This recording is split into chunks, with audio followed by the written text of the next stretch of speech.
The screen is not visible and presentation. Yeah, yeah, I'm presenting my screen.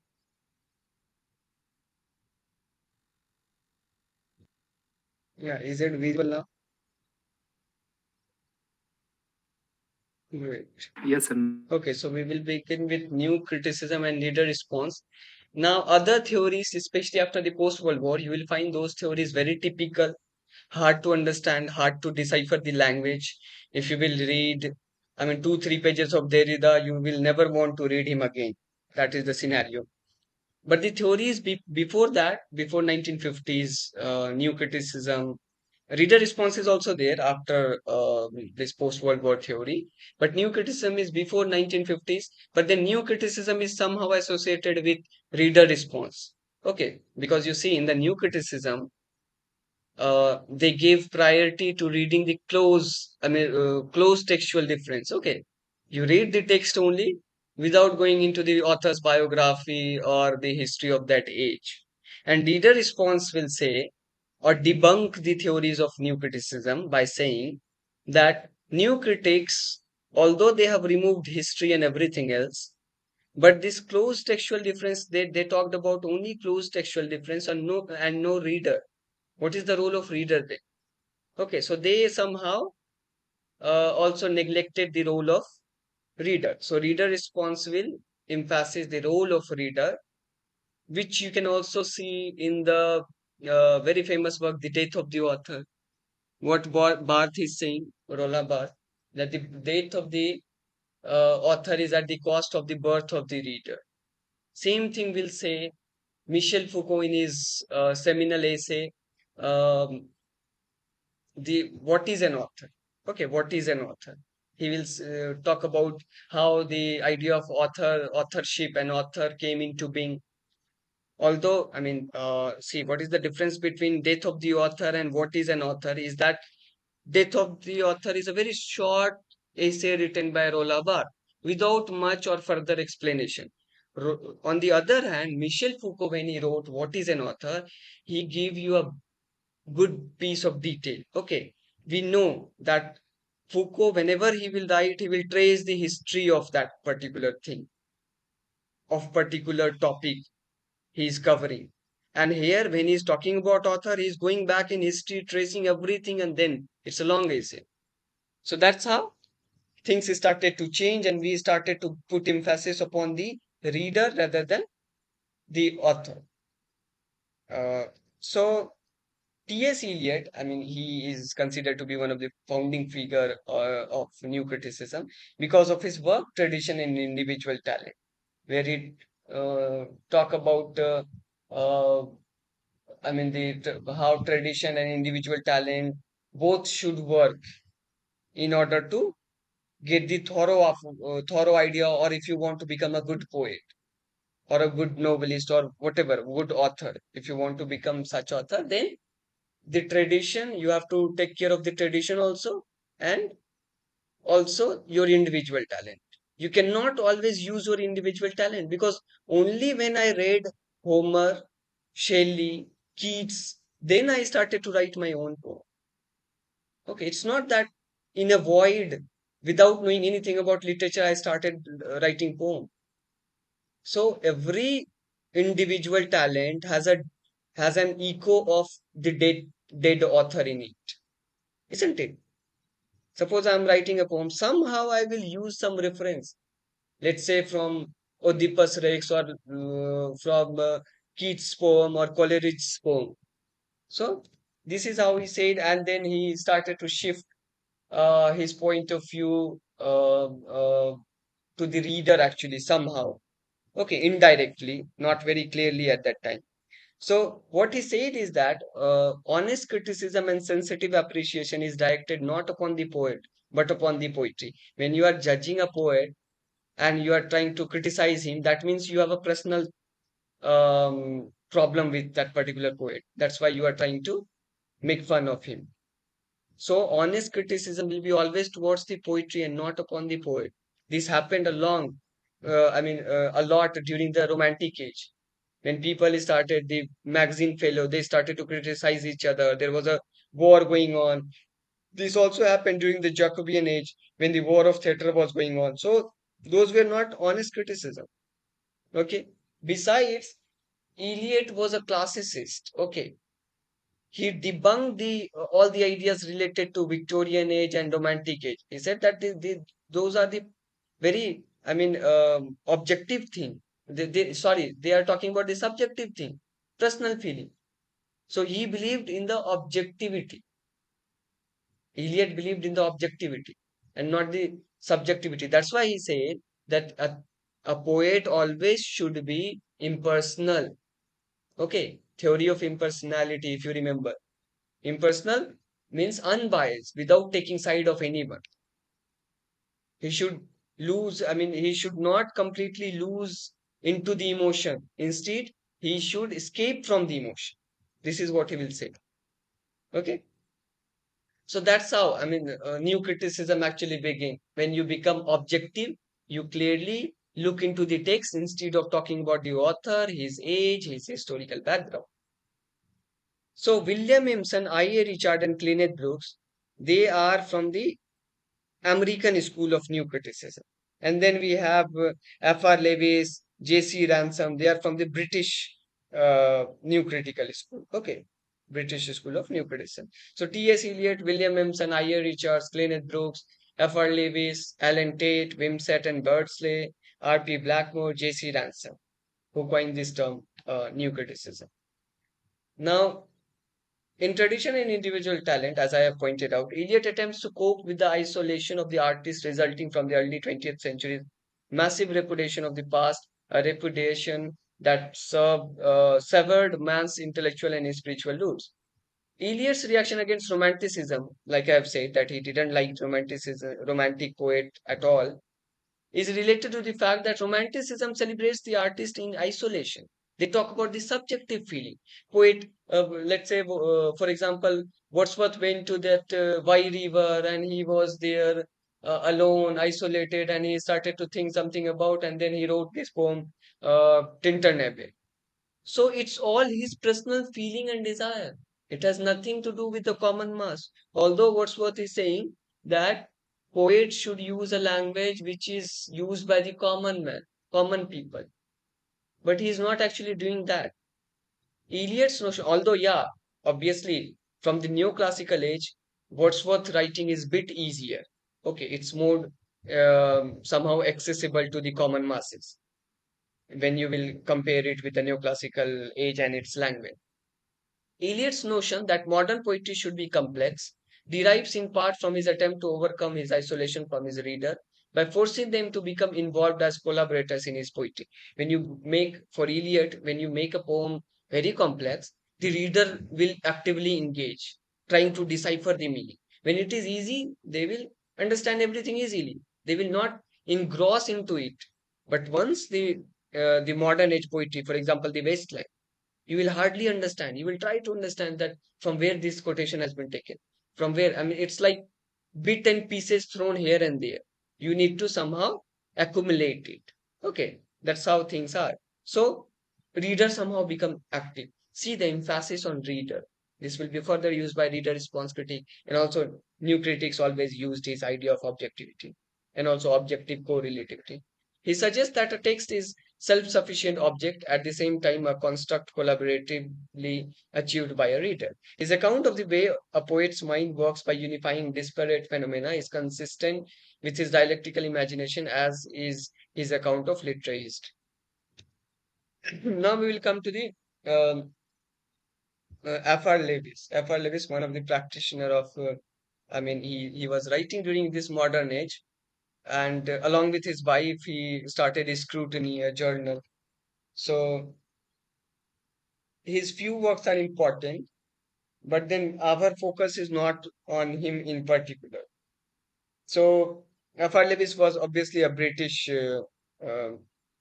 practitioner of new criticism, not in a true sense, because John Crow, Ransom, Robert Penn Warren, they were the true practitioner of new criticism.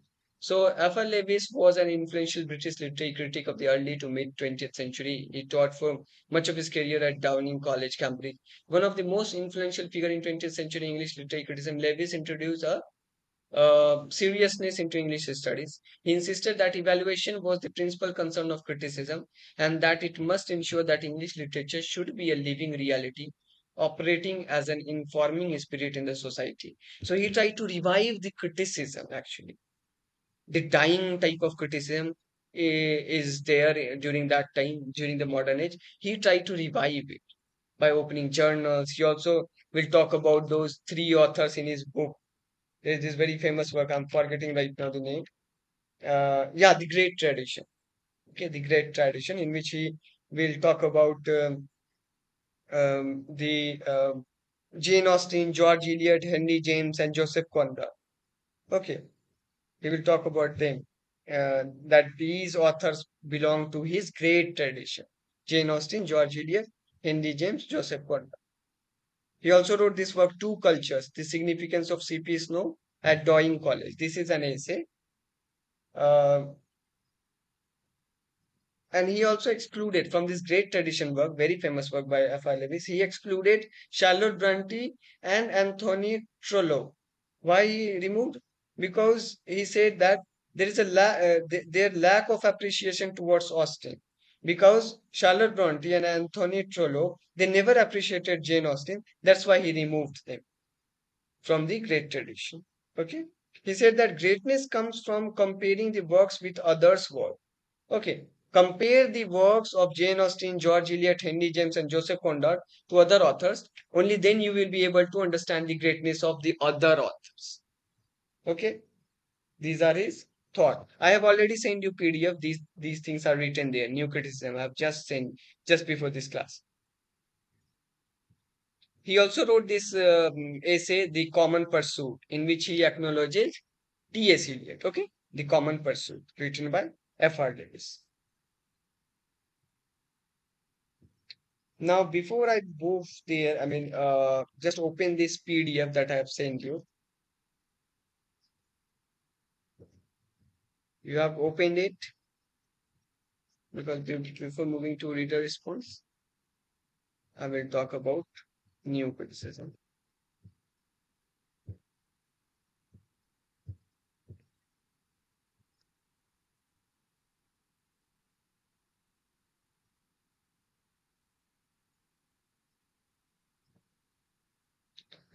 All right. So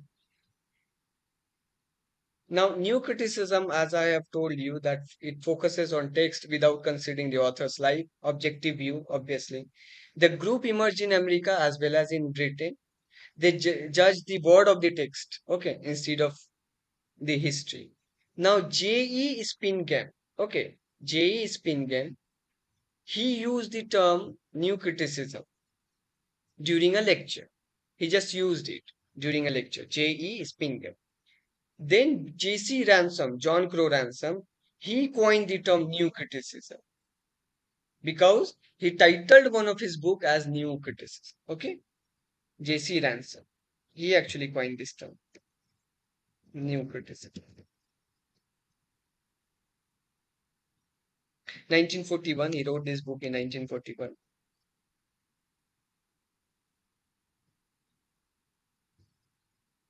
Now, this question sometimes has been asked that the about this autotelic text. Okay, do remember their main chief objective, the objective of new critics was that text is autotelic. Okay, it is self-sufficient. You need not to know about the author or the history. The text is itself is autotelic. Every text is self-contained and independent of the author. There is no author. It is left to reader only. Reader will read and interpret as per their understanding. Okay. He also focuses on literary devices, formal and linguistic aspect. These new critic, they focuses on the formal and linguistic. Now, I.A. Richards, he is also one of the earlier practitioner of practical criticism. What he did is that he wrote this book later on practical criticism in 1929. He went into the class, he wrote some of the lines from a poem and said to his student that do a kind of interpretation and come back and submit that interpretation to me. Let's say there were 50 students, So all of them submitted their interpretation of that particular text. Now, when he started to evaluate, he was quite surprised because each individual has interpreted that text in a very fascinating, different way. Some of them were obviously very wrong in their interpretation, but others were other examples were quite fascinating. So he was a bit shocked after watching those responses.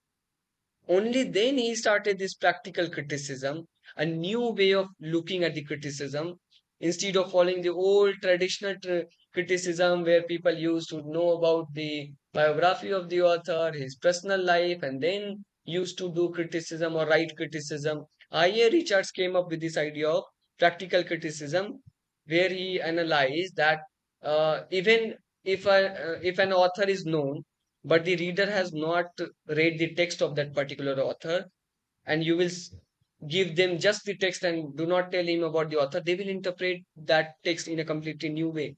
Once you will tell them about the author and the historical background, all of them will interpret a text in a similar way. Nothing will be different. So I.A. Richards wrote this work, Practical Criticism, in 1929. The subtitle of the work is very important: A Study of Literary Judgment. Okay, he used the term practical criticism for the first time in this particular book. Then the concept that he gave in this book was four kinds of meaning. He said there are four kind of meaning. What are they? Sense, feeling, tone, intention. Can you see in the PDF that I have sent you? Four type of meaning, four kinds of meaning: sense, feeling, tone, and intention. So, Yes, sir. uh, first of all is the sense, that is poet's intention to say something. What is the sense of the poet when he's saying something? Okay. Then we have feeling. Feeling is emotional response to the subject matter. How he is responding to that. Then tone. Tone is related to poet's attitude towards the listener. Okay, what he wants to convey. What is his attitude towards the reader? Then intention, the effect of being promoted or conjured up in the poem. Okay. Now you when you will blend all these four kind of meaning, only then it will give the exact meaning of an extract or of an expression of a poem. Okay, this is what he said. Then further he wrote this book, Meaning of Meaning. Okay, I.A. Richards along with C.K. Obkin. C.K. Ogden and then I.A. Richards, both of them in collaboration wrote Meaning of Meaning. Then he further wrote Principle of Literary Criticism, very seminal work at that time, very famous, in which he gave this concept two uses of language. One is scientific and another is emotive. Scientific use of language is the real world kind of factual knowledge. And the emotive use of language is the language that is used in poetry with an emotional effect. Okay, this is what he said in the book Principle of Literary Criticism. Then the last work is Philosophy of Rhetoric. Philosophy of Rhetoric. These are the works by I.A. Richards. Let us come to William Emerson. Okay, William Emerson, I.A. Richards, Kenneth Brooks. As I have told you, they were the American new critic. Okay, so William Emerson, he was the student of I.A. Richards. Okay, William Emerson was the student of I.A. Richards. He wrote this very famous work. Multiple times it has been asked in UGC Net. Seven types of ambiguity. When I'm saying seven types of ambiguity, all the ambiguities are equally important. Write down all the seven ambiguities. Okay, metaphor, antithesis, allegory, and there are few more. Even I have not written there. Find it and write it down. Okay, seven types of ambiguity, 1930. The next work is Some Versions of Pastoral. Some Versions of Pastoral. Third work is Milton's God. Milton's God, where he is attacking Christianity. Okay, he's saying that Milton, he was, he was favoring God or he was favoring Satan. There is a dilemma. So he was attacking Christianity. William Emerson is saying that Milton is actually trying to attack Christianity by writing this work, Paradise Lost, Milton's God. Then the next work is Dyer's Hand, and then Faustus and the Cenci. Faustus and the Censure. These are the works written by William Emerson. Now, when he was talking about the 7 types of ambiguity, he gave this idea of theory of ambiguity, that a word, phrase, text that can be interpreted in more than one way. Okay, when we interpret a text, a word, a phrase in more than one way, there lies the ambiguity. Which one should be taken as a final one? Which meaning should be taken as a final meaning? So, theory of ambiguity. So, he did a kind of analysis of poetic ambivalence, again related to ambiguity. He was also a scholar of Milton, Shakespeare, Elizabethan drama. William Emerson. Do you remember? The next author is Kenneth Brooks, the last one from the American. Now, he was the founder of Southern Review. Southern Review, it was a kind of a journal founded by Kenneth Brooks. Many of other writers were also writing under the Southern Review. They were also known as sometime as a Southern fugitive group of American associated with Southern Review. Okay, fugitive group. These people are also known as fugitive group. J.C. Ransom, Alan Tate, William Wimsett, and Bradley. They all are known for their fugitive group. Okay, they were the part of fugitive group. Do remember Alan Tate, J.C. Ransom, Wimsett, and Bardsley. They were part of fugitive group. They were also associated with Southern Review. Now, Kenneth Brooks' first work is Well Brought Urn, Studies in the Structure of Poetry. It is there in the PDF itself. So, Well Brought Urn was written in 11 chapter. The title of this work has been taken from Donne's poem Canonization. Well Brought Urn is there, a line in that poem, Canonization. So, he took the title from there. He also used this term heresy of paraphrase. What do he mean by when he's saying heresy of paraphrase? What did he mean? He said that paraphrasing an important work is a heresy. What is heresy? When you are saying something against a particular religion, it's a heretic. You are committing heresy. This is a sin. You will be punished for that. In the same way, he's saying when you're paraphrasing a poem, you are somehow losing the sense, the reality of that poem. In that sense, you are committing a sin. So you are doing heresy of paraphrase. We are doing injustice to a poem by paraphrasing it. Okay, heresy of paraphrase. He used in Well Brought Earth. Then the second work is Understanding Poetry. This work, Understanding Poetry, he wrote along with Robert Penn Warren. Robert Penn Warren. Understanding Poetry. Next work is Modern Poetry and the Tradition. Just remember the title. Then Language of Paradox. This is important. He gave the concept of paradox in this particular work, Language of Paradox. He said that it is the language of this paradox is the language of poetry, and it is inevitable. Without paradox, you cannot write a poetry. Otherwise, it will become a kind of prose. So paradox is the language of poetry, and it is inevitable. Okay, paradox. The next, in this language of paradox, he somehow he was discussing this poem composed upon Westminster Bridge, this Tintern Abbey, written by Wordsworth. Okay, he discusses this poem by Wordsworth and also Donne's canonization. He discusses these two poems. You will find that in new critics, there is this unusual habit of interpreting poems. They will take different poems, Milton's poem, Wordsworth's poem, Keats' poem, or Donne's poem, and they will interpret it. They will show how the interpretation could be different, how the earlier people have interpreted a text and how I am interpreting. Okay. So, language of paradox. He will discuss Wordsworth's Tintern Abbey as well as canonization by Donne. Then the next work is Keats' Sylvian Historian, History Without Footnotes. Okay, Keats' Sylvian Historian. This question has been also asked in UGC. Keats' Sylvian Historian. Now, R.S. Crane wrote this work, an essay criticizing Kenneth Brooks. The name of the essay is Critical Monoism of Cleaned Groups. Critical Monoism of Cleaned Groups. R.S. Crane said that uh, Brooks' excessive use of paradox is not good. He's actually criticizing Cleaned Group. R.S. Crane talks about the Brooks' um excessive use of paradox in this particular. Yeah, that's it for cleanest book. These are the important work that you need to remember. I have already given the PDF in which these works are there. Then we have the next new critique is Alan Tate.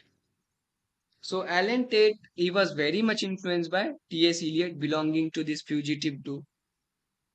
He wrote this work, Man of Letter in the Modern World.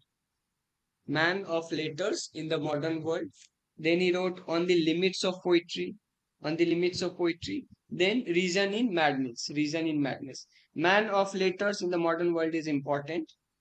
On the Limits of Poetry is another work, but it is not very much important. Reason in Madness is also not important. Now, for which concept we know him, Alan Tate, why is important? He said that there are two kinds of meaning. Remember, I.A. Richard said there are four kinds of meaning. He is saying two kinds of meaning in any poetry or literature. The first is denotative meaning, that is surface meaning, logical. You can understand it very easily. The next one is connotative meaning. Connotative meaning is a hidden one beneath the surface that you need to find by interpreting text. Okay, so two kinds of meaning, denotative and connotative, given by Alan Tate. According to him, only that poetry is good which communicate both the aspects, both denotative as well as connotative. When there are both kind of aspect in a poetry, that poetry is good. Another very important question or a very important concept that has been asked multiple times in UGC NET is tension in poetry. Who gave this idea of tension in poetry? So it's not the tension, mental tension kind of. When he's saying tension, it is more kind of chemical or physical related to physics. He's saying that there is an intention and there is extension. Intention is the connotative meaning and extension is the surface meaning. Extension is the surface meaning or denotative meaning and intention is the connotative meaning or internal. And a good work of art or poem consists of both intention and extension.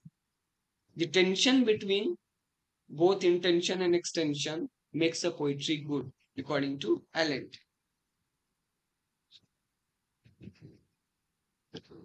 So that much we need to read about Alan Tate. Then we will talk about J.C. Ransom, who was a faculty member at Kenyon College, known for coining this term new criticism, which was also a collection of essays. This book was a collection of essays. So he was the first editor of Kenyan Review. He was also the editor of Southern Review, started by Clement Brooks. He belonged to this fugitive group. Now he was associated with the Southern Literary Group that is known as Fugitive Group. He lives in Southern America. Remember, after before Civil War, America was divided into Southern America and Northern America. Even after Civil War, Southern people were very feudalistic in nature. They brought this slavery. They never wanted to they never wanted the seas of slavery, but it actually happened when Abraham Lincoln became the Prime Minister of America. So he lives in Southern America. That's why we call them fugitive group or Southern group or Southern. That's why he was also associated with Southern Review. So he was editor of Fugitive Journal, as I have told you, Fugitive Journal, also Southern Review Journal. He talked about this concept of texture in poetry. Okay, J.C. Ransom talked about this concept of texture in poetry. He said that criticism should be more scientific and systematic. Scientific, whenever you talk about something very scientific, you are also very objective at the same time. Okay.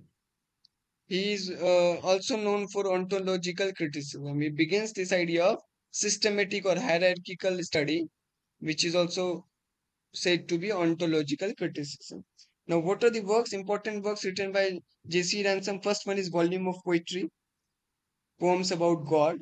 It was praised by Robert Graves and Robert Frost. Both of them praised the poetry of J.C. Ransom. Okay, volume of poetry. Second work is very important from new criticism point of view. The title of the work itself is New Criticism. Again, collection of essays use the term for the first time. Then third work is Poetry, a Note on Ontology. Poetry, a Note on Ontology. Then the fourth work is God Without Thunder. God Without Thunder. Now, in Poetry, a note on ontology, he gave this concept that there are three kinds of poem. Okay, what are they? First is the physical poem, that describes physical thing, pure poetry, visualization of object. The second one is Platonic poems, ideas, concepts, something which is abstract, which is in mind, which you cannot see. Okay, so Romantic and Victorian poetry actually are Platonic poems. Then the third one is metaphysical poems, where there is a blend of reason and feeling, physical plus Platonic. Okay, so this is the poetry that they praised. Also, do remember T.S. Eliot also praises metaphysical poetry. In the same way, he is saying that metaphysical poetry somehow blends both physical as well as Platonic ideas. So that's it for J.C. Ransom. Now we will come to Wimsett and Birdsley. Wimsett and Birdsley, they are also known for their reader response criticism. They wrote this work, Verbal Icon, Studies in the Meaning of Poetry, where they talked about intentional fallacy and effective fallacy. Remember, this will also help you during the reader response criticism. This intentional fallacy, effective fallacy. What is intentional fallacy? When you try to derive the meaning of a poem by going through the author's intention, that what author has written. Okay, what author is trying to say. You are no more relying on your faculty, your reason, but on author's intention. Then you are committing a fallacy, a sin. Okay, and you are interpreting poem in a wrong way. This is intentional fallacy. Then what is effective fallacy? When you are swayed away by the emotional discharges, emotional things that are happening in the poem. Let's say someone has been murdered or killed and you started crying and you are looking at the one side of the story and you are interpreting a text in that way, then you are somehow affected. You are taken away, you are swayed away, you have become emotional. Okay, and in emotion you will do error of judgment on the basis of emotional effect. Okay, and that time you become subjective. So do not commit these two fallacies, neither intentional fallacy nor effective fallacy.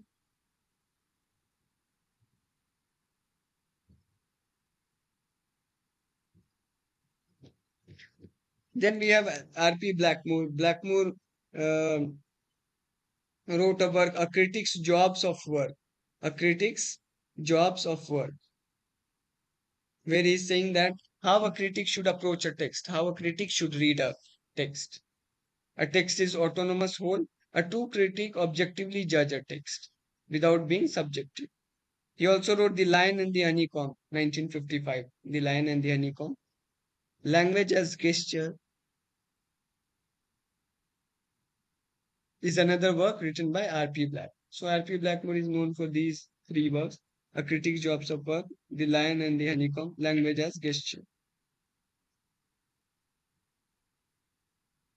So that's it for the new critics. Now we will move on to the reader responsibilities. So in the reader response theory and criticism, you will see Norman Holland is there, Wolfgang Iser, Stanley Fish, very important. Every time you will get question from either Wolfgang Iser or Stanley Fish. Then Hans Robert Joss. So reader response theory is a theory which gained prominence in the late 1960s that focuses on reader or audience reaction to a particular text, perhaps more than the text itself. Now, try to differentiate between new criticism and reader response. New critics were more concerned about the text, and reader response critics they are more concerned about the reader. Reader response criticism can be connected to post structuralism's emphasis on the role of the reader in actively constructing text. Remember, post structuralists also said that there is nothing outside the text, deconstruction. You can always interpret a text in a new way. So, whenever you are talking about the way of interpretation, new interpretation, you are focusing on reader actually. So, reader response criticism can be connected to post structuralism, emphasis on the role of the reader in actively constructing text rather than passively consuming them. Unlike text based approaches such as new criticism, which are grounded upon some objective meaning already present in the work being examined, reader response criticism argues that a text has no meaning before a reader experiences or reads it. Let's say I have written a text of 500 pages, but no one read. What is the use? It become useless. No? So everything comes to its full circle or comes to make a kind of meaning when it has been put in front of the reader. Without reader, there is no text. The reader response critics job. Oh, my sound is breaking. Wait a minute. The voice is breaking.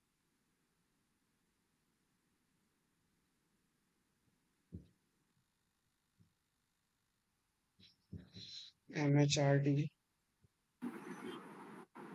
We can't hear, Two sir. ships. The Okay. sound is breaking. Can you hear me now? Is it clear?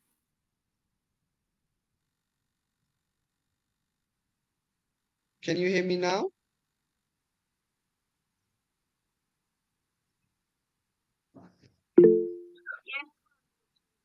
Great, great, great. Thank you. Okay. So you see, post structuralists, they were also talking about language. They were also giving importance or emphasis upon the reader rather than the text itself. In the same way, reader response criticism Yes, is sir. also doing the same. Yes, sir. Yes, So yes. they are debunking these new critics. They are not talking about the text now. Their main and primary focus is the reader. Unlike text-based approaches such as new criticism, which are grounded upon some objective meaning already present in the work being examined, reader response criticism argues that a text has no meaning before a reader experiences it. The reader response critic's job is to examine the scope and variety of readers' reactions and analyze the ways in which different readers, sometimes called interpretive communities, this is what interpretive communities coined by Stanley Fish, make meaning out of both purely personal reaction and inherited or culturally conditioned way of reading. So you have two meanings. One is your personal set of meaning that you have developed. Another is the one which is developed in the culture or society in which you are living. Because of that influence, you have developed another kind of meaning. The theory is popular in both the United States. This reader response is popular in United States and Germany. Its main theorists include Stanley Fish, David Blake, Wolfgang Eisner. New criticism versus reader response. Up until the 1960s, new criticism reigned supremacy in American universities. New criticism was all about focusing on the text itself. You were not supposed to think about the context or about the author, and certainly not about the reader. Reader response theorists helped dethrone new criticism from its privileged position by well drawing attention to the reader. They also helped pave the way for a lot of uh, other literary schools that followed in the 1970s and 60s, 80s, like post structuralism and new historicism. So these were simultaneously running post structuralism, new historicism, reader response criticism. All of them will somehow put forth emphasis upon the reader. The ideas of both these schools were closely affiliated with the focus on reading and subjectivity that the reader response theorists first called attention to.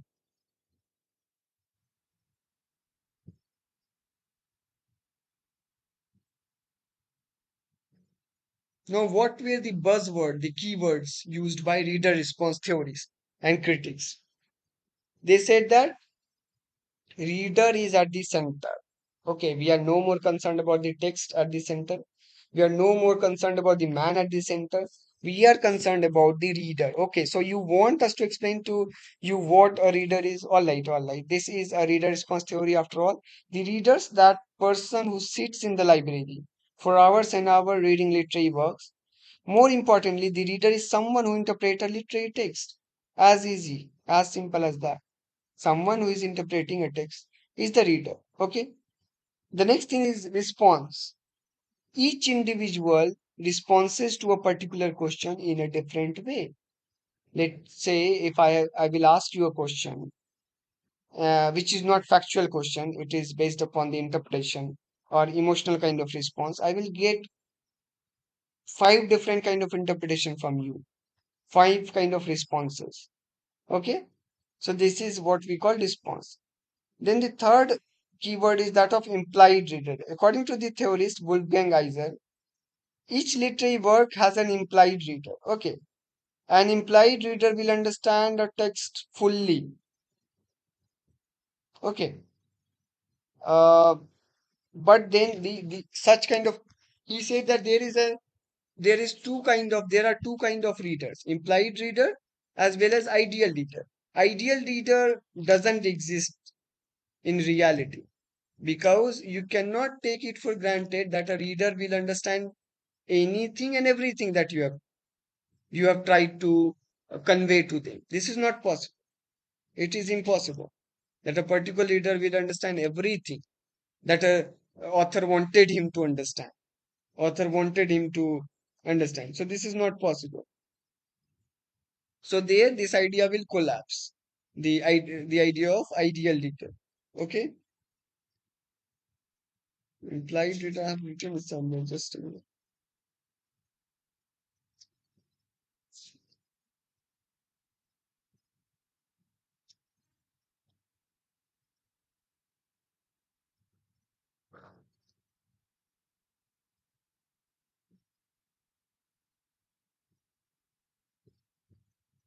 Oh, that was intended reader. So the implied reader of a young or adult book, for example, is a young adult. But there is more. If the narrator of novel keeps telling us, "Are you following me? Does this make sense?" Then the implied reader is a confused reader. If another narrator uses really fancy vocabulary when she or he speaks, then the implied reader is probably someone who is well educated.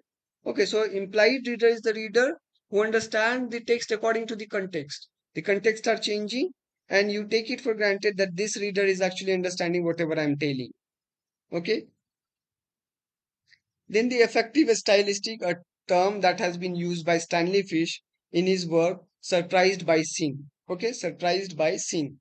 The reader in Paradise Lost, where he interpreted the text Paradise Lost in a new way. Okay, Surprised by Sin, interpretation of Paradise Lost, in which he gave this idea of effective stylistic. He said that the reader should completely surrender himself to the text. Only, yeah, sorry. Surprised by Sin. Yeah, Surprised by Sin. Yeah, it was an interpretation of Paradise Lost done by Stanley Fish. He gave this term effective stylistic. Stanley Fish came up with this term to describe the way in which literary critics must rely on their own subjective or affective reaction to a literary text in order to understand it. So the reader should completely surrender himself for the first requirement is that you should completely surrender yourself to the text. Okay, I'm reading a text. I will go through the text word by word. Then what will happen? To elicit the responses from focusing each word, you have to get the response by reading each word, focusing on each word, phrase, sentence, etc. And you keep asking one question: why these responses are, and how these responses are formed. Okay, the responses that I'm giving, how it is for me, how it is different from the other who have interpreted that text, why my interpretation is not like the others, how it is different. Okay, now after reconstructing all the responses found by the reader of the text, this restructured response is the interpretation, the final interpretation. Okay, so let's say five people have interpreted a text. Okay, then you have given two, three more interpretation to that particular text. Now, combining all the interpretation, you will come out with a kind of uh, one single kind of meaning. But that is not again the final meaning. Someone will again interpret the text and this meaning will be further deferred. Okay. So based upon the reader, the meaning and interpretation will further change. So Stanley Fish came up with this term to describe the way in which literary critics must rely on their own subjective or affective reaction to a literary text in order to understand it. How do these words makes us feel? Um, how and what do they make us think? Okay, so this is how you ask question to yourself and then you start interpreting the text. Okay, it will keep changing obviously based upon the reader. The interpretation will change, but that's how it is. That's how the role of the reader is, because we put the emphasis upon the reader only because we want to get more interpretation than only the fixed interpretation. Okay, earlier we have had this old criticism where we have this fixed interpretation. We were not ready to go beyond that. But because of this reader response criticism, we want more new interpretation. Okay. Then we have interpretive community, again, a very important term coined by um Stanley Fish. When we read, it's true that we each have a subjective reaction to a literary work, isn't it? You are reading a novel. Let's say we all are reading a novel. We each of us will have a different interpretation, different responses and reaction to that particular text. But it's also true that we are not reading in vacuum. Why we are not reading a vacuum? Because we are five people belonging from five different caste, class, gender, society, and state. Each one has a different cultural background. Based upon that, we are interpreting a text. We are not interpreting a text in a vacuum. So if you ask Stanley Fish, we are actually part of an interpretive community in that way. Okay. We are part of a community which interprets something in a particular way. Tribal community will interpret a text in a different way. A person who is living in Mumbai city, metro city, they will interpret a text in a very posh way, in a very stylistic or fashionable way. Okay. So each of them are part of an interpretive community. So the group or community should train the reader so that they will become the intended reader of the author. Intended reader is again a concept that has been coined by Stanley Fish himself. So intended reader is the hypothetical kind of reader, okay, which doesn't exist. It's a kind of hypothesis that there is an intended reader. Intended reader is a reader who will understand everything. Do you think a reader can understand everything that has been intended? That was the intention of a particular author. It's not possible. Let's say if an author has have had 50 things in his mind while he was writing a text, okay, do you think that all the 50 thing can be understood by a reader? It's not possible.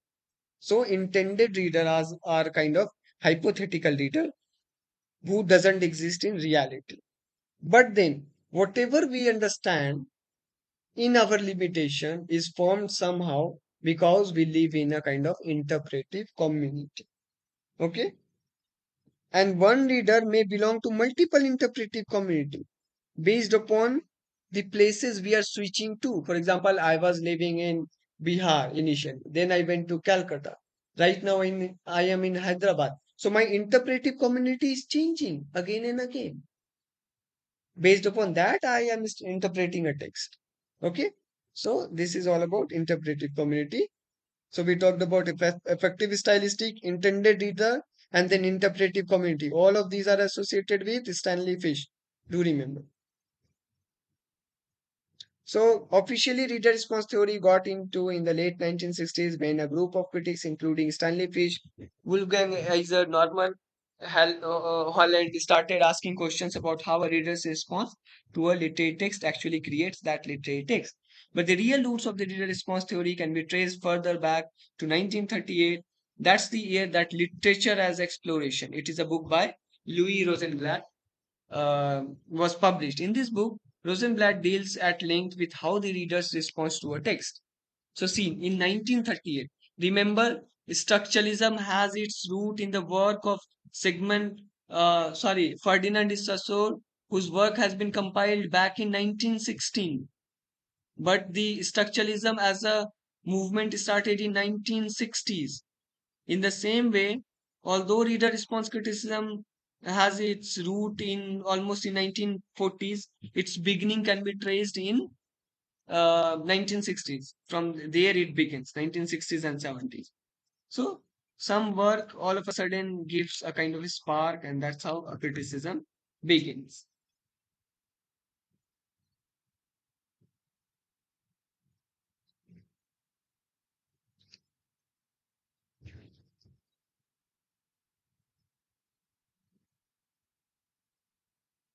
So Louis Rosenblatt, she said she was one of the pioneer of transactional reader response. Reader response.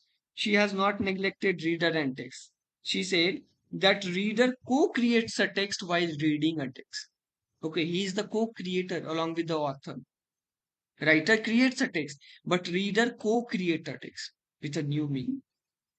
Okay, so this is a transaction that is going on between the text as well as between the reader. Okay, text and reader. In between, the reader is the in between the text and the reader. There is this transaction happening. Reader is giving his input to the text. Text is somehow giving its own input to the reader. That's how they are recreating the meaning. A transaction is going on between the reader and the text. So she belongs to this transactional reader response theory. So see, from 1900 to 1933, the psychoanalyst and theorist Sigmund Freud lectures and publishes extensively. Then 1938, Louis Rosenblatt published Literature as Exploration. Then 1940s to 60s, you will find the rise of new criticism. 1967, Stanley Fish publishes Surprised by Sin, The Reader in Paradise Lost, in which he interpreted Paradise Lost with a new angle, new view. Then 1970, Stanley Fish publishes Literature in the Reader, Affective Stylistic. This is the term he coined in this particular work. Then in 1972, Wolfgang Iser published The Implied Reader, Patterns of Communication in Prose Fiction from Bunyan to Beckett. Now, implied reader is, like I've said, is very important term. It has been asked multiple times in UGC. Okay, Wolfgang Iser coined this term, implied reader.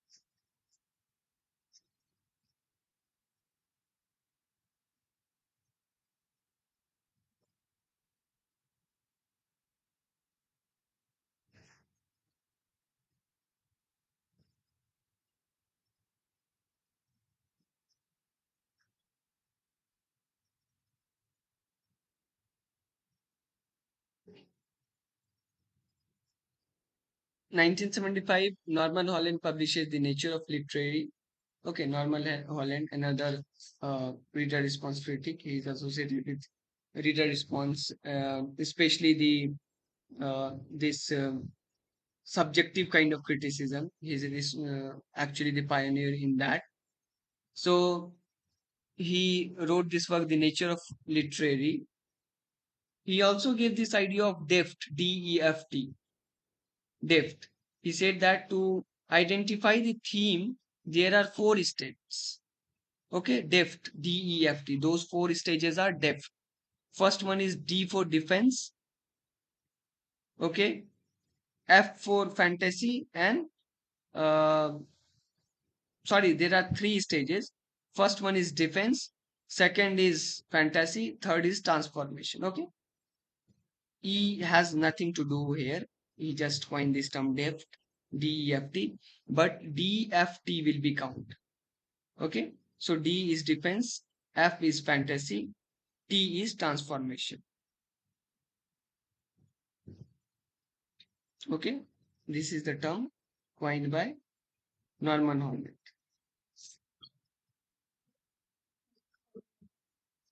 Yeah, Norman Hornet. Norman Hornet.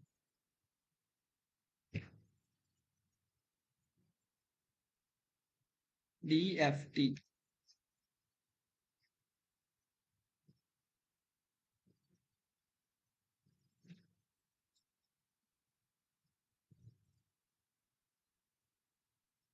So he was pioneer of So subjective no reader point. response criticism. Okay. Holland. For Okay, Holland, okay. all interpretation are subjective. Unlike new criticism, his reader-oriented approach asserted that there exists no such thing as correct interpretation.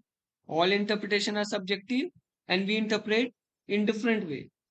Okay, so there is no such thing as concrete and final interpretation. Everyone has their own interpretation. This is what Norman Holland said. Now, in his preface to the work, The Dynamics of Literary Responses, this is another word. Please write it down. The Dynamics of Literary Response. The Dynamics of Literary Response, written by Norman Holland.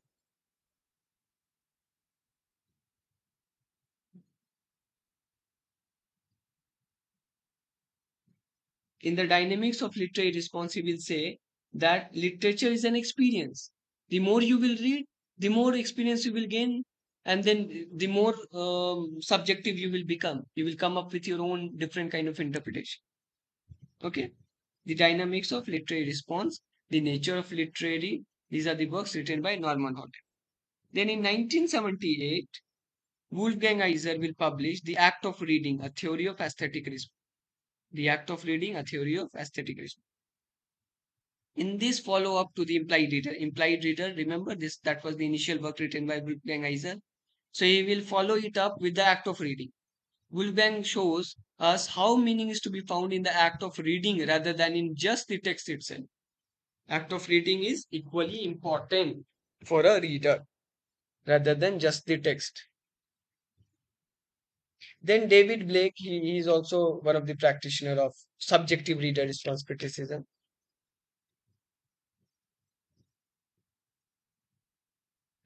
So he wrote this subjective criticism because he was the founder figure of subjective criticism. He wrote this work, subjective criticism. So according to David Blake, the texts are made by the responses of the readers and that their interpretation gives meaning to the text. Okay. Then finally, Stanley Fish will publish this work in 1980, and almost after that, reader response criticism. No one will further add anything because reader response will be further challenged by the other critics. So he will publish this work. Is there a text in this class? Is there a text in this class? He will again talk about the authority of interpretive communities in this work. Is there a text in this class?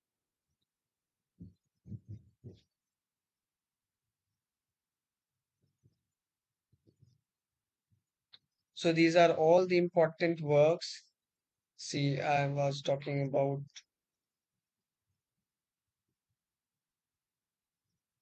you'll find everything here. C.S. Lewis wrote this work, An Experiment in Criticism, where he was giving emphasis upon the readers. Okay. Yeah, then we have Norman Holland. Norman Holland wrote this work, Poems in Persons, an introduction to this psychoanalysis of literature. 5 readers reading.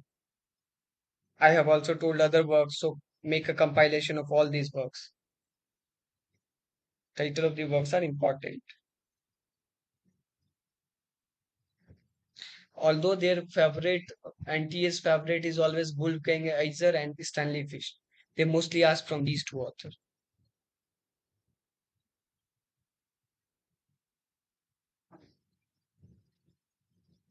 Then Wolfgang Iser, uh, reader response criticism, and he did his PhD on Hindi fielding. He wrote this work, The Act of Reading, that I have just mentioned, the theory of aesthetic response. Then he uh, he said about this concept of two kinds of meaning. One is determinate and one is indeterminate. Determinate meaning is refers to facts which are present in the text, and indeterminate meaning refers to the gaps of the text that we as a reader need to fill. Then he also talked about this concept of reception aesthetics. Okay, towards an aesthetics of reception, how we comprehend the text. Isa realized that the meaning of the book is not just what is there in the book, that means what is contained in the words of the book, but the meaning is created by the readers as well. How they respond to that, how the what is the reception of the reader to a particular text. Okay. Then he gave this idea of implied reader and actual reader.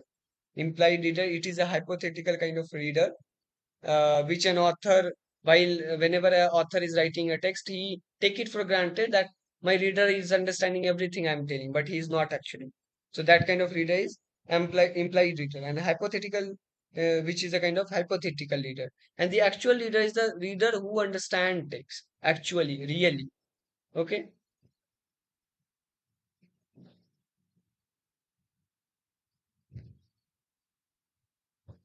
Actual reader are the one who responds, who understand the text in a true sense.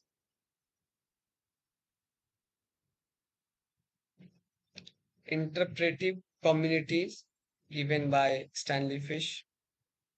Okay, so we are up to Stanley Fish. He was a great scholar of Elizabethan age and also this Jacobean age, even after that.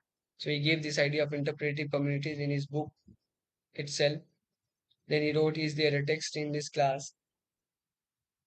Surprised by Sin, Interpreting the Variorum," and these are all the works written by Literature in the Reader. These are all works written by Stanley Fish.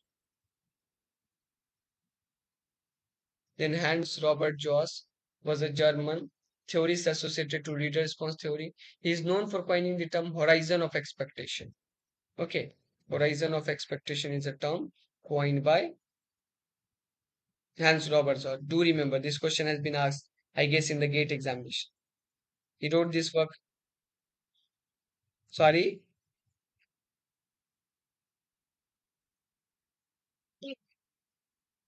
Yeah, exactly. Reception theory. He was associated with, yeah, he was also associated with the reception theory along with that author about whom I was talking just now. So, again in the reader response theory, some are psychoanalytical reader response critique, some Reception are theory also receptionist means reader response what? critique, some are It's a reception related to transactional reader theory. response critiques, It's a and reception some are theory related also. to the subjective reader response. There is a kind of again division. Sir, I mean reception theory also called. So he belongs to the receptionist one. Okay, Hans Robert Joas. So he gave this term horizon of expectation.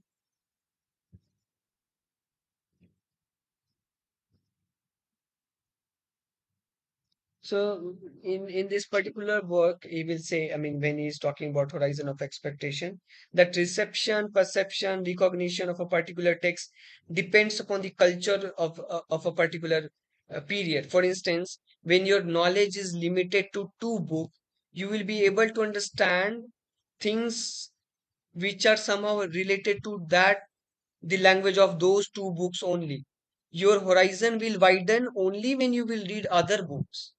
So there is a horizon of expectation in each and every culture. Until and unless you don't know the other culture, you will always interpret a text in a wrong way. Okay. So horizon of expectation. I mean, how wide your horizon is when you are dealing with a text, when you are reading a text. So that is again based upon the reception of the reader, how they decipher that text and what is the interpretation that they came up with. And do you think that each of, I mean, anyone can know all the language that is there in the world? Everything, anyone could have read everything in the world? No, it's not possible. So our horizon is always limited.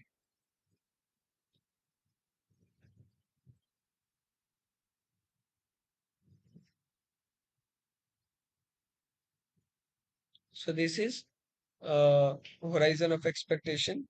Yeah, hermeneutics, phenomenology, these are all the terms which is associated with these philosophers again. Okay, Hans Robert Joss is associated with phenomenology also, and hermeneutics also. Okay, Hans George Gadamer.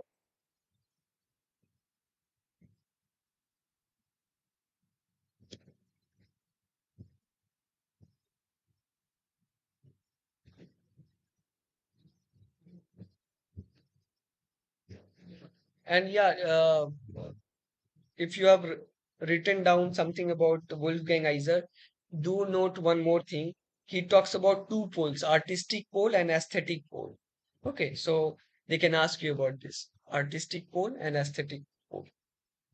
Okay, there are two poles in a text. One is the artistic pole and another is the aesthetic pole. Artistic pole is created by the text and aesthetic pole is created by the reader. Okay, artistic pole, the artist, the author gave something to the text. An aesthetic pole, how the reader react or responds to that particular text. What is the aesthetic that is there in the text? Okay. So artistic pole and aesthetic pole. So there is always a kind of transaction going on between artistic pole and aesthetic pole. Okay. In order to create a meaning.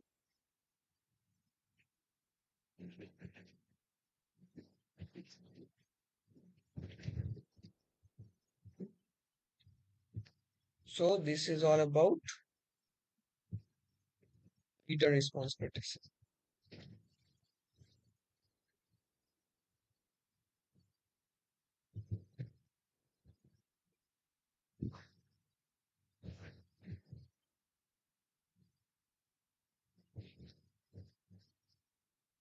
With this, I will come to deconstruction. Deconstruction, I mean, I have already told you everything about post-structuralism, structuralism. So you have this fair idea.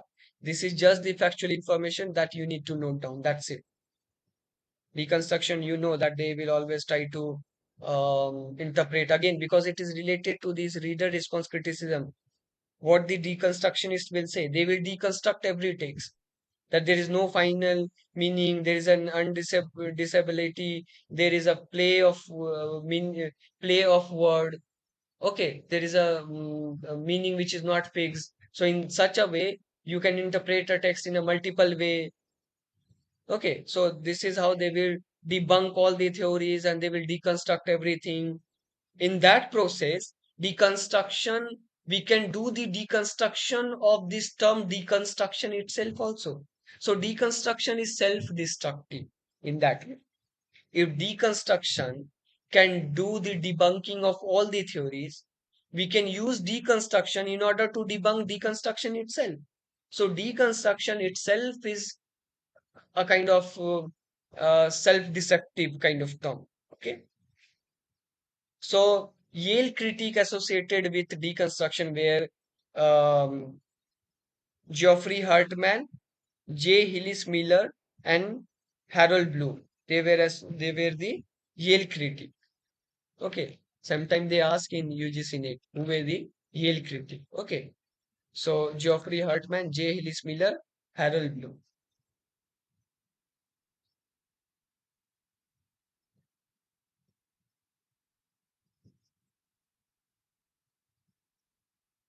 Others author were Julia Kristeva, Barbara Johnson, Avita Ronell. They were also related to deconstruction. Okay, but Paul Deman, Geoffrey Hartman, J. Hillis Miller, they were the prominent figure associated with Yale criticism, Yale School of Critics. Okay, Paul Deman, Geoffrey Hartman, J. Hillis Miller. Harold Bloom was also a Yale critic, but he never supported deconstruction. Okay, so Paul Deman, Geoffrey Hartman, J. Hillis Miller, Harold Bloom. They were associated with Yale critic or Yale School of Critics. They have this particular magazine, these deconstructionists. The name of the magazine is Telquel. Telquel. Okay. Telquel. I'm writing down the name. Telquel. Okay. Telquel.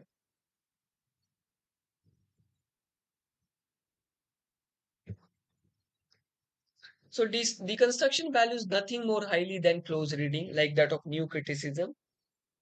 In deconstruction, philosophy and literature truly are birds of a feather. Okay. Philosophy is related to literature, and literature is nothing without philosophy. This is what deconstructionists believe.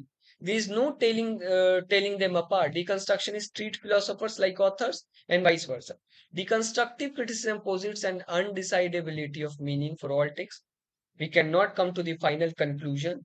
These are the things that you will see even in the when you will see works like French Lieutenant Movement, you will find these influences. See, there is a multiple ending in that text because they are offering you multiple ending. Okay, that the meaning is never fixed. You can interpret a text in a multiple way. Deconstructive criticism posits an undisability of meaning for all the text. The text has intertwined and contradictory discourses, gaps, and incoherencies, which a reader will fill using deconstruction as a tool. Okay, the gaps, discourses, you need to talk about that in a new way. Since language itself is unstable and arbitrary, the critic doesn't undermine the text. The text already dismantles itself. So the text itself will become a kind of critique of the work itself. Okay, it will criticize the text of a work will criticize the work itself somehow. So the primary goal of deconstructionist is reading of a text in order to demonstrate that any given text has irreconcilably contradictory meanings rather than being a unified logical whole. Whenever there is a unified logical whole, that means you have a common single interpretation, fixed meaning. And we know that post-structuralists and deconstructionists never believed in single meaning, unified meaning. So deconstruction. As J. Hillis Miller, the preeminent American deconstructionist, has explained in an essay entitled Stevens, Rock and Criticism as Cure, deconstruction is not a dismantling of the structure of a text, but a demonstration that it has already dismantled itself. Its apparently solid ground is no rock but thin air. Okay, so deconstruction itself is self-deceptive, and Derrida never used this term deconstruction in any of his work, but people associated him with deconstruction school. Of grammatology is often considered the key text in US importation of deconstruction, not to mention that it's considered the deconstructionist Bible. It's a serious takedown of phallogocentrism via deconstruction of the speech versus writing binary, when where we have always given preference to speech over writing. Of grammatology also provides stored de-forced readings of Ferdinand de Saussure, Jean-Jacques Rousseau, and Claude Lévi-Strauss, among other biggie. The book was published in France in 1967, then in English translated by Spivak in 1976. Now, what were the buzzword of this deconstruction? First one is the binary, that we always gave preference to white over black, okay, slave over master, men over women. So again, a kind of deconstruction of all those things that has been written. For instance, when we can do a kind of deconstructionist kind of reading of Joseph Conrad's The Heart of Darkness, that why Conrad is using such terms as niggers, black, filthy people, or jungle, or people with different culture, or the words such as the horror. Why is using such terms? Is he a racist? Can we say that Conrad is a racist? Because before that we have interpreted Conrad as a master novelist, but the deconstructionist will call him racist. That's how a new interpretation comes. So there is always a binary. Okay, we cannot interpret black until and unless there is a white. That has been somehow that has become a kind of part of ideology that has been conveyed to us. Deconstruction will further talk about democracy because when you have different interpretation, that means you are listening to all of them. You are welcoming dissensus. Dissensus means different point of view. When you are interpreting or deconstructing a text in multiple ways, you are actually accepting the notion and ideas and opinions of many people. So, in that way, you are going one step further towards democracy because democracy teaches us this, no? that we believe in the dissensus of people. We believe in the different opinions. So deconstruction somehow supported democracy. Then difference is a term that I have already talked about. Play of meaning is there in deconstruction. Phallogocentrism, where we have always given priority to phallus or patriarchal society. These are the things that we will talk about. Then in the deconstruction itself, Julia Kristeva coined this term intertextuality, using some of the ideas of Barth, then Ferdinand de Saussure and Freud. She uses all those ideas and also Bakhtin's idea of dialogism in order to coin this term intertextuality. A term popularized by Kristeva in her analysis of Bakhtin's concept dialogism and carnival. Intertextuality is a concept that informs a structuralist, post-structuralist deliberation in its contention that individual texts are inescapably related to other texts. Remember what Eliot said, that uh, a text is made, sorry,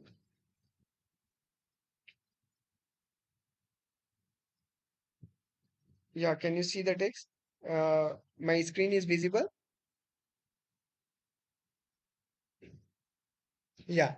So what Eliot said that a text, when he was giving his idea of tradition and individual talent, that you need the past ideas in order to construct your present.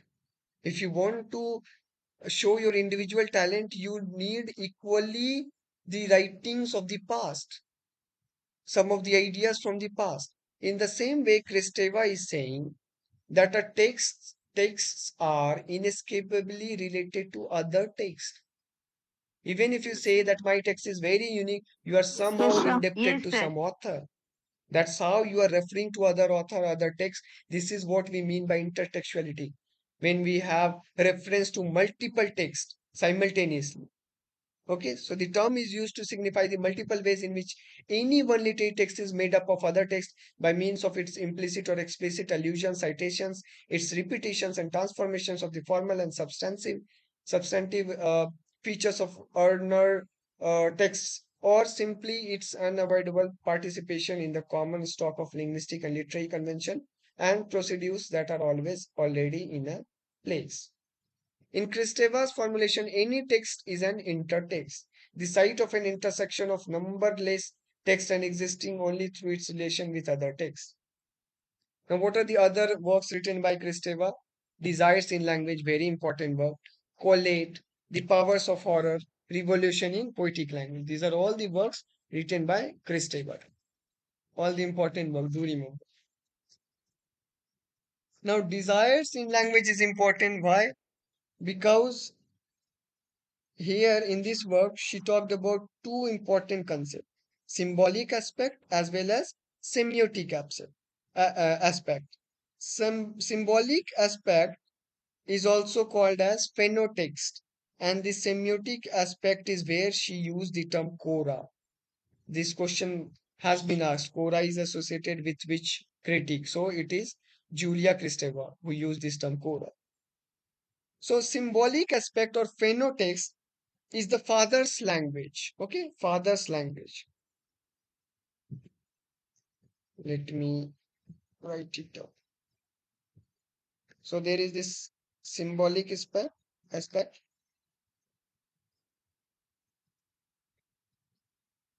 which is equal to father's language, in which there will be structure, convention, norms, authority, which you need to follow. Okay, there is a repression and control kind of thing. The symbolic aspect of any text is related to authority, control, patriarchal notion, phenotext. Okay, phenotext. On the other hand, we have semiotic aspect,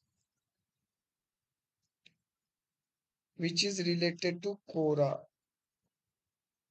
Okay, she will say that this is associated. This semiotic aspect is related to mother's language, very fluidic, free play, signification, displacement, slippery. We have always considered women as such, no? That they are slippery. They cannot talk in public sphere in a good way. They have no manners. They are underconfident. Their language is random kind of language. Okay. So she focused on semiotic language. Her main concern was that she was also a feminist. So her main concern was that of semiotic aspect. But at the same time, she is using this idea of deconstruction in order to criticize the patriarchal notion. That's how she is also related to gynotext. Okay, gynotext. All right. So this is about Julia Kristeva associated with the deconstruction school. Then we have J. Hillis Miller. He wrote extensively on Dickens, Hardy, and Wordsworth. The Critic as Host is an essay written by Hillis Miller, which was a kind of reply to M.H. Abrams, The Deconstructive Angel. It was a reply to that. Do remember, this is important. Then deconstructive reading of Shelley's The Triumph of Life. This is what he did. Deconstructive reading of Shelley's Triumph of Life. Next author is Barbara Johnson, who wrote this work, A World of Difference. Then Geoffrey Hartman, he wrote this work, Saving the Textbook. Then Criticism in Wilderness. These are all the works written by Geoffrey Hartman. Then Avital Ronell. Avital Ronell wrote the telephone book, Technology, Schizophrenia, Electric Speed. This is the important book written by him, Avital Ronell.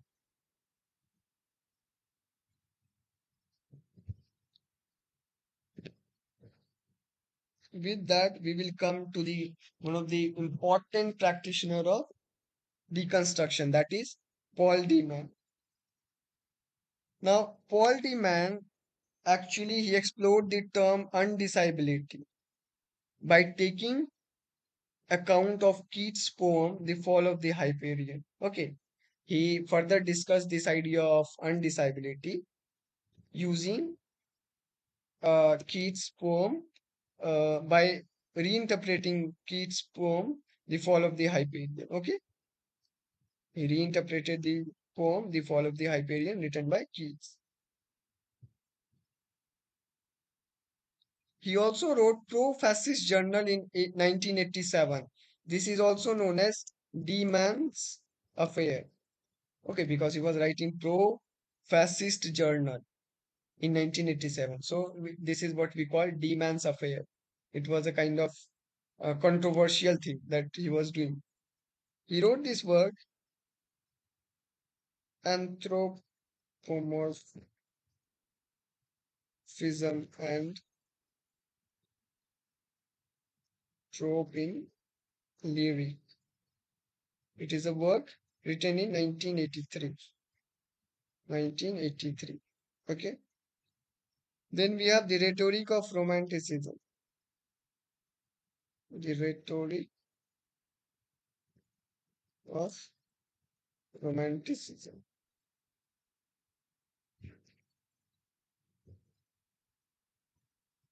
Romanticism and contemporary criticism. Allegories of reading.